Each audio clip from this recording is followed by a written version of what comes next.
All right, so now I'm wondering why I'm talking about Johnny Willoff. I don't know. Um, but he ended up leaving there and going several different places. I think he stayed the longest with his stepdaughter, Sheila's child, his son's mother's daughter, which was not his daughter. And then he kept calling me and then had me come out there. When I came out there, the girl looked at me and rolled her eyes and sucked her teeth. I'm like, well, what the hell is this? And so, you never know what men be saying behind the scenes. Oh, she love me, she want me, she keep calling me. They be lying.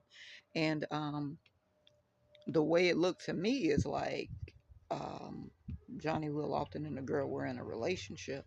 And I still today think that those two children were his children. And yes, that is his son's sister, but it's a lot of weird shit going on in families. And it's unfortunate to say, and I'm not saying this about his child's mother, but there are a lot of women who don't want the income to leave.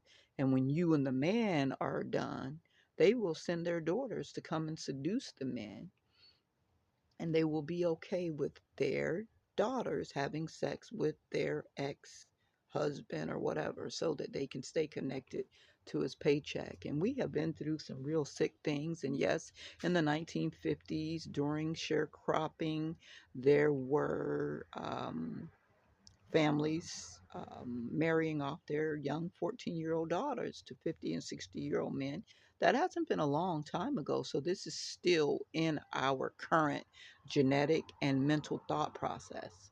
But since the laws have changed, you are supposed to change. Now, a lot of the old heads from the 50s are still here, and that's still a part of their mentality. So they don't see statutory rape and molestation laws as being illegal because in their lifetime it was a time when it wasn't illegal.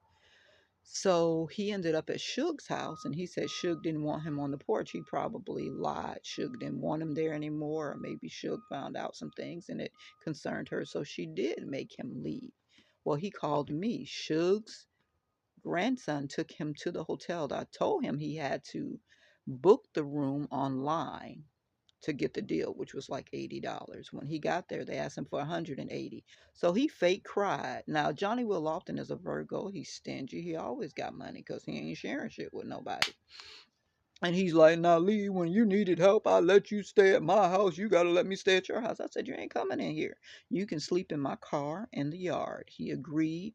The young man dropped him off